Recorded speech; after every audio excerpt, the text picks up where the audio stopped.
कहानी हादसा। हादसा एक और हादसा। शायद जिंदगी हादसों से गुजरने का ही नाम है, पर उसी की जिंदगी में इतने हादसे क्यों होते हैं, मन बड़ा कड़वा हो आया। खिड़की के बाहर रात का अंधियारा बिछा हुआ था। पर्दा हटा दिया था। कंधे से लगा 2 साल का नन्हा सोम सिसकी भरता हुआ न जाने कब का सो गया था, पर वह अभी भी उसे थपकी दे रही थी। 6 दिन का बिछड़ा सोम इतने दिनों बाद अचानक मां को पाकर ऐसा टूटकर गले लगा और सिसकी भरकर रोया कि अंकिता के आंसू भी उसके आंसुओं में घुल मिल गए। मां का मुंह अपनी दोनों नन्ही हथेलियों में भरकर इतने उतावलेपन से चूमता रहा कि इतने बड़े तूफान से गुजर रही अंकिता सब कुछ भूलकर उसी में लीन हो गई थी। कमरे में घूम घूम कर गोदी में झुलाकर चुप कराया उसने सोम को खिड़की से बाहर काले अंधकार की तरह ही कल उसका गुजरा कल भी है, वर्तमान है और शायद भविष्य भी। क्या ताउम्र वह पीछे छूट चुके अतीत के गलियारों में ही भटकती रहेगी। उन हादसे को गुजरे भी ज्यादा वक्त नहीं हुआ, पर लगता है सदियां गुजर गई और वह एकदम बुढ़ा गई है। कितनी बड़ी थी तब वह। सारी स्मृति उसकी आंखों से गुजरने लगी। बाबूजी की सरकारी नौकरी थी, हमेशा ट्रांसफर होता रहता, शहर बदलते, घर कॉलेज बदलते, पड़ोस बदलते, पर इस बार पहली बार को एजुकेशन वाला कॉलेज मिला, जहां हर कदम पर सीटियां सुनाई देती, तरह तरह के फिक्रे सुनाई देते। इसी कॉलेज में एक दिन निशीत से टक्कर हो गई। 2 साल सीनियर था, पर रैगिंग करने वालों से उसने अंकिता को खूब बचाया और फिर बचाने का ऐसा सिलसिला शुरू हुआ कि दोस्तों में वह निशीत की खास मित्र की तरह पहचानी जाने लगी। दोस्ती कब प्यार में बदल गई, दोनों को पता ही नहीं चला। अब कॉलेज जाने का मकसद सिर्फ एक दूसरे से मिलना भर ही रह गया था। किताबें एक ओर सरका कर एक दूसरे का हाथ थामे, घंटों बतियाते हुए वक्त कब गुजर जाता होश ही नहीं रहता। पाक का वह झुरमुट सबकी निगाहों की ओट में था, इसलिए वहां घंटों बातें होती रहती थीं। माथे पर उड़ाए लटों को संवार देना, गालों पर हाथ फेरना सब चलता था, लेकिन उस दिन निशीत के हाथ उसे जकड़ते गए। कसती हुई गिरफ्त से छूटने की कोशिश भी की थी उसने, पर गर्म सांसों और लरजते हाथों के आगे धीरे धीरे रहा सहाहोश भी गवा बैठी थी। ना करते हुए भी गुनाह के आगे समर्पित होती चली गई थी। किया तो दोनों ने ही था, पर सजा उसे मिल गई अगले ही महीने में। पाक के जिस झुरमुट में ये गुनाह कर बैठे थे, उसी में सहमते हुए दबबाए आंखों के साथ उसने निशीत को सूचना दी थी। पूरा भरोसा था कि वह साथ जरूर देगा, पर बात ऐसे पलटेगी उसे आभास ही नहीं था। वह कहने लगा, अरे कैसी मॉडर्न लड़की हो, कोई प्रिकॉशन नहीं लिया, एबॉर्शन करा लो, जान छुड़ाओ। अभी तो पढ़ने और मौज मस्ती के दिन हैं, फिर तो सारी जिंदगी कमाने और गृहस्थी चलाने में ही पिस जाएगी। भौचक्की सी अंकिता उसे ताकती रह गई थी। अस्फुट स्वर में इतना ही कह पाए, हाँ बेवकूफ तो हूँ ही, मॉडर्न जमाने की हूँ, पर इतनी दूर जाने की नहीं सोच पाई थी। फिर भूख तो न, अब क्यों, तुम्हारा कोई भी दोष नहीं, कोई जबरदस्ती तो नहीं की थी, और फिर मैं क्यों भुगतूं। और अभी तो मेरी सारी पढ़ाई बाकी है, करियर है, भविष्य है। क्या मेरी पढ़ाई, मेरा भविष्य, मेरा करियर कुछ अर्थ नहीं रखते? यह अनचाहा बोझ सिर्फ मैं क्यों ढोऊं, तो फिर निकाल फेंको न। उकताहट भरा स्वर था, तो यही तुम्हारा अंतिम निर्णय है? तुम अपना कोई भी दायित्व नहीं लोगे? पैसे की मदद चाहिए तो बोलो, देने को तैयार हूँ। चौंक कर अंकिता ने सिर उठाया। उसके चेहरे पर अफसोस का कोई भाव नहीं था। आंसुओं को निर्ममता से पोंछकर उसने पलट कर कहा, आपका दया है, एक दान ही मेरे लिए बहुत है। इसका दायित्व उठाने से तुम पीछे हट सकते हो, पर मैं तो नहीं हट सकती। तुम्हारा फैसला मुझे स्वीकार नहीं, जैसे भी होगा मैं इस दायित्व को अकेले निभा लूंगी। और निरुत्तर निशीत को चुपचाप बैठा छोड़कर वह सदा के लिए उस गुंज और निशीत की दुनिया से बाहर निकल आई थी। घर में तो कभी न कभी बात खुलनी ही थी। एक आंधी सी उठी थी बंद कमरों में, जहां सिर्फ वह थी, माँ थी और बाबूजी थे। चुप बैठी वह सुनती रही सब। ना तो अपने फैसले से डिगी, न ही नाम बताया। क्या फायदा, जो जिम्मेदारी लेना ही नहीं चाहता उस पर थोपने की जरूरत भी नहीं। आखिरकार कॉलेज की पढ़ाई बीच में छुड़ाकर समय से बहुत पहले ही दूर पहाड़ों पर अकेली बसी माँ की दूर की विधवा बहन के घर जाकर रहना पड़ा। विधवा का खिताब ओढ़कर वही बच्चे को वही विधवा मौसी के पास छोड़कर आना पड़ा। बाबूजी नए शहर में आ गए थे ट्रांसफर लेकर। वही कुंवारी बनकर आगे की परीक्षाएं पास कर वह बैंक की परीक्षाएं देने लगी। नौकरी करती लड़की की आजकल ज्यादा डिमांड है, यह अनुभवी बाबूजी जानते थे, और अपने तगड़े सोच से उन्होंने उसे बैंक में अच्छे स्थान पर स्थापित करा दिया। विधिवत घर वर ढूंढा और सुयोग्य पात्र से फेरे फिरवा दिए गए। वे मुक्त हो गए। रोहित और अंकिता की गृहस्थी सुख से बस गई। अंकिता खुश थी, उसका अपना घर था, पति था, समाज में सिर उठाकर चलने का वजूद था। माँ और बाबूजी ने उसके अतीत के उन पृष्ठों को कसकर बंद कर दिया था और ना खोलने की हजारों चेतावनियां दे दी थी। फिर भी कभी न कभी तो मन पुरानी बातें याद कर व्याकुल हो ही उठता था, और ऐसे में आया गर्भ में सबकी निगाहों में उसका पहला शिशु, जो था तो दूसरा ही। वही उबकाया, वही सिर का भारी होना। पर अब की बार कितना फर्क था। मनोहारों की कमी नहीं थी। दूर बसी सास पास आ गई। 5वां महीना लगते ही हर कदम पर सीख देती, स्नेह करती। डॉक्टर के पास जाने के हर मौके पर रोहित साथ होता, फल और टॉनिक ले आता। तुम आराम करो, नौकरी छोड़ दो, मैं हूं ना की सिफारिश करता। मम्मी जी भी साथ देती, अरे भाई घर बैठो, आराम करो, कहीं घूमो फिरो। फिर तो छोटे बच्चे के साथ कहीं जाना आना मुश्किल हो जाएगा। जितनी मौज करनी है कर लो। कभी स्टोर रूम में रखे पुराने संदूक खोल अपने ब्याह के कपड़े दिखाती, धूप लगवाती, तो कभी जाव से एल्बम निकाल लाती और दूरदराज के सभी संबंधियों से जो शादी में आए थे और जो न आ सके थे, उनका परिचय फोटो से ही कराने लगती। देखो बहू, ये है रोहित, जब 10 महीने का था। ये है नंदगोपाल भाई साहब का बड़ा बेटा संजय, और यह रही उनकी छोटी बेटी सुमिता। यह उसका पति निशीथ है। ये बोस्टन में रहते हैं, 2 बच्चे हैं, वही सेटल हो गए हैं। ठंडी सांस लेकर मम्मी अगला पृष्ठ पलटने लगी। निशीथ का फोटो देखकर धकस ही रह गई। अंकिता बाहर आ गई, लेकिन ये सोचकर कि इतनी दूर बसा ब्याह अब यहाँ क्या पलट कर आएगा, उसने खुद को सांत्वना दी। रोहित के बार बार कहने पर भी वह नौकरी करती रही थी। उसकी मनोहार लेने वाले, हर इच्छा को पूरी करने वाले चारों ओर छाए हुए थे, और वह थी कि बेटे को गोद में लेते ही पहले को याद करके फूट फूट कर रो पड़ी थी। उसे तो जी भर कर देख भी नहीं पाई थी, अब तो शक्ल भी बिस गई है। होता है सासू माँ ने अनुभवी गर्दन हिलाई थी। लौठी के बेटे पर खुशी के मारे आंसू निकल ही पड़ते हैं। धीरे धीरे अंकिता ने गोद में आए इस दूसरे बेटे के साथ पहले को जीना सीख लिया। इसने अब करवट ली, पहली बार तो उसने भी इसी महीने में ली होगी। अब ये घुटने चलने लगा तो उसने भी इन्हीं दिनों में सीखा होगा। पर इसे वो क्या क्या नहीं खिलाती, कभी जूस तो कभी दूध बिस्किट। वह बेचारा तो ये सारे स्वाद जानता भी नहीं होगा, और तब उसके इतने सालों से रुके आंसुओं का बांध टूट जाता उसका तो वह कुछ भी नहीं जानती, नाम तक नहीं।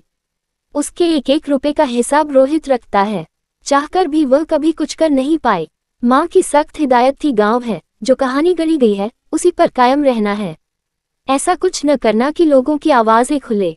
जाने वह किस पहाड़ी मदरसे में जाता होगा, किसकी छवि उस पर होगी। कितना जी चाहता कि 4 दिन की ही छुट्टी लेकर एक बार वह गायब हो जाए और उसे देखाए, पर हर छुट्टी में रोहित साथ होता, लिहाजा इस बारे में सोचने का तो सवाल ही नहीं उठता था। इतने दिन साथ रहकर वह रोहित का जिद्दी अड़ियल स्वभाव बखूबी समझ गई थी। जो ढका है ढका ही रहे, इसी में सबकी भलाई है। ऐसे ही दिन बीत रहे थे, और ऐसे में फिर दूसरा हादसा हुआ। माँ बाबूजी सिंगापुर गए थे 10-12 दिन के लिए। किसे खबर दे कि उहापोह से निबटती छोटी बहन ने घबराकर अंकिता को ही फोन लगा दिया। माँ की बहन चंदा मौसी, जो अल्मोड़ा के पास किसी गांव में रहती है, उनका एक्सीडेंट हो गया है। असल में उनका बेटा शिव कार की चपेट में आ गया था। उसे बचाने की कोशिश में मौसी ज्यादा घायल हो गई हैं। वे और शिव शहर के अस्पताल में सीरियस कंडीशन में लाए गए हैं। वे माँ को याद कर रही हैं और आपको भी। अभी सिंगापुर माँ से बात की है, माँ तो 10 दिन से पहले नहीं आ सकेंगी। उनका हाल सुनकर कह रही है कि आपको जाना हो तो चली जाए। जल्दी जल्दी सूटकेस में सामान डालती परेशान हाल अंकिता को तब रोहित ने ही संभाला। मौसी और उनका बेटा इतने भयानक वक्त से गुजर रहे हैं, तुम जरूर जाओ। सोम को मम्मी और आया संभाल लेंगे, मैं भी साथ चलता हूँ, शायद मेरी जरूरत हो। वहाँ साथ सफर करते, स्टेशन पर उतरते, अस्पताल साथ साथ पहुँचते। रोहित को लेकर जितनी घबराहट उसके मन में हो रही थी, वही समझ रही थी मन में कौंधा। मौसी ने नाम कितना सही रखा है। दुनिया का जहर पीकर वह भी नीलकंठ जैसा ही होगा। बाबूजी के कसकर बांधे गए पृष्ठ समय की मार से फड़फड़ाकर खुलते दिख रहे थे। स्टेशन से सीधे अस्पताल ही पहुंचे। यंत्रों से घिरी मौसी के बेसुध तन के पास में बेहोश लेटे 6 साल के शिव को देखकर अंकिता के आंसुओं का बांध टूट गया। उससे लिपटती रोती अंकिता पर रोहित को प्यार के साथ साथ ताज्जुब भी हो आया, और ताज्जुब तब और भी गहराया जब साथ बैठी महिला ने अंकिता को संभालते हुए उसे बार बार सांत्वना दी, बिटिया तेरा बेटा बच जाएगा, इतनी दुखी मत हो, प्रभु है। बहन जी ने अपनी जान की परवाह न कर उसे बचाया है, भगवान उनकी जरूर सुनेगे। तेरा बेटा। हजारों डंक रोहित के कानों में चुभने लगे। स्तंभित सा वह पास में खामोश बैठा रहा, जाने किसकी पुकारों से शिव बच गया। अगली सुबह मौसी को भी होश आ गया। रोहित ने मौसी के होश में आते ही पहला सवाल पूछा, मौसी ये शिव किसका बेटा है? भगवान के दरवाजे पर जाती जाती मौसी चुप ठिठक गईं। झूठ बोला नहीं जा रहा था और सच कैसे कहे रोहित, शिव मेरा ही बेटा है। अंकिता ने आखिरकार सच्चाई बता ही दी। तुम्हारा शंका को सच का बाना मिल गया। रोहित के मन में उठती हुई आंधी ने बवंडर का रूप ले लिया। गुमसुम सा रोहित लौटने लगा। चुप सी अंकिता भी साथ हो ली। पूरे सफर में अंकिता के मन में वही उमड़ घुमड़ होती रही। जाते वक्त शिव का चेहरा अनजाना था, अब चेहरा परिचित हो गया था। पर रोहित क्या सोच रहा है, आगे क्या होगा? मन में विचारों का बवंडर चल रहा था। उधर रोहित अलग भरा बैठा था। ब्याह को 4 साल होने को आए।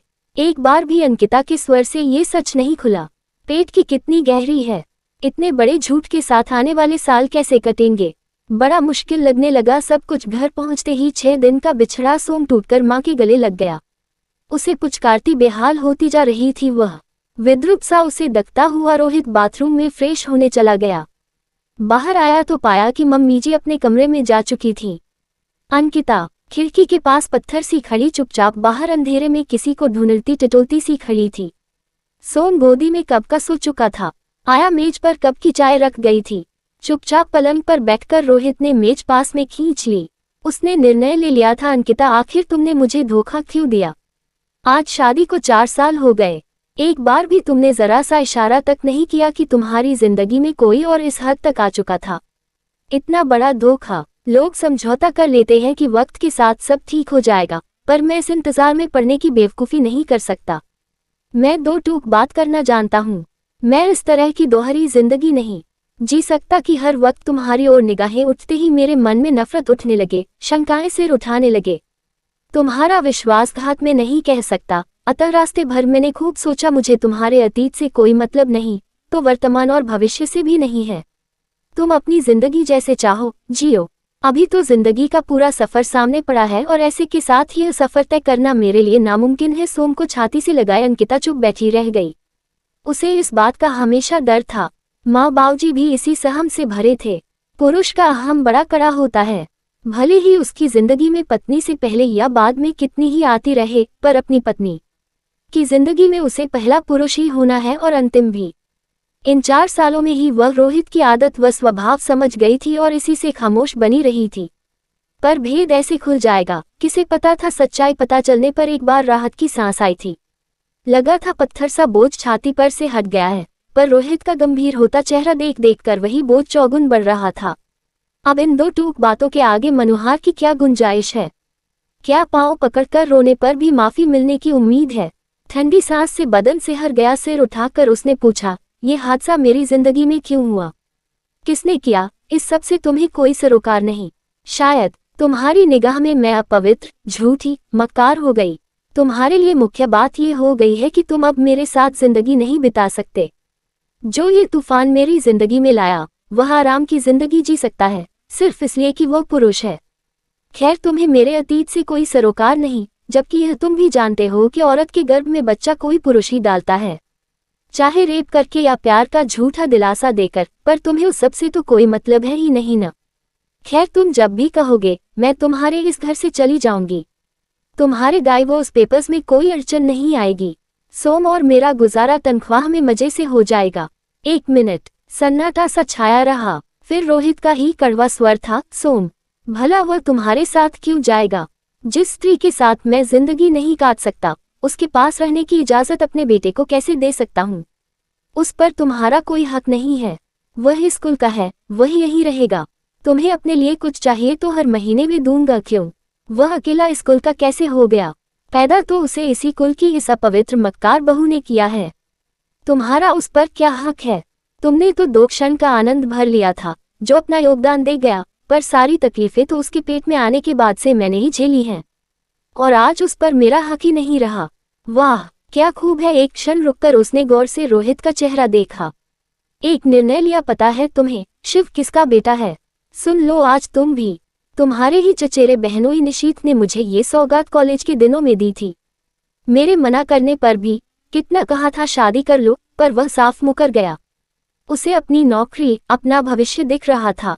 तब वह सिर्फ मेरी जिम्मेदारी थी, मेरी भूल थी। उसे हटा दो या पैदा करना है तो खुद भुगतो, कहकर वह सब जिम्मेदारी से मुक्त होकर अलग हो गया था। और आज जब शादी के बाद सोम पैदा हुआ है तो सब तुम्हारा ही है, उस पर मेरा जरा सा भी हक नहीं रहा। वाह, शादी से पहले हो तो औरत का है और शादी के बाद हो तो पुरुष का हो गया। उस पर औरत का हक ही नहीं रहा, जबकि पैदा दोनों को उसी ने किया। दोनों बार वही तकलीफें झेली, वही शारीरिक मानसिक दुख सुख भोगे। वाह रे पुरुष का न्याय। भौचक के रोहित के चेहरे से निगाहें हटाकर अंकिता फफक फफक कर रो पड़ी। कमरे में सिर्फ उसकी सिसकियां गूंज रही थीं। 2 मिनट बाद अपने पर काबू पाते हुए अंकिता ने आंसू पोंछ डाले। बहुत हो गया, 4 पैसे हाथ में दे देने से तुम पुरुष सब कामों से मुक्त हो सकते हो, जो भी चाहे कर सकते हो।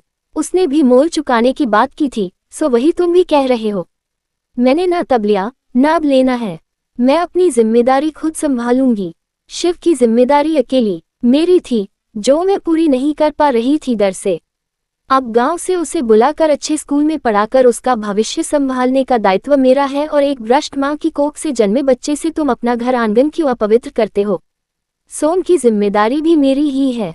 तुम दोनों ने मुझे जो भरेल दिए हैं बच्चों के रूप में, वही देना भरपूर है मेरे लिए। मुझे और कुछ भी नहीं लेना है तुमसे। एक क्षण रुककर उसने चुप बैठे रोहित के चेहरे पर आंखें गड़ाते हुए दृढ़ स्वर में कहा, किसी भी शर्त पर सोम को मैं नहीं दूंगी, ये समझ लो।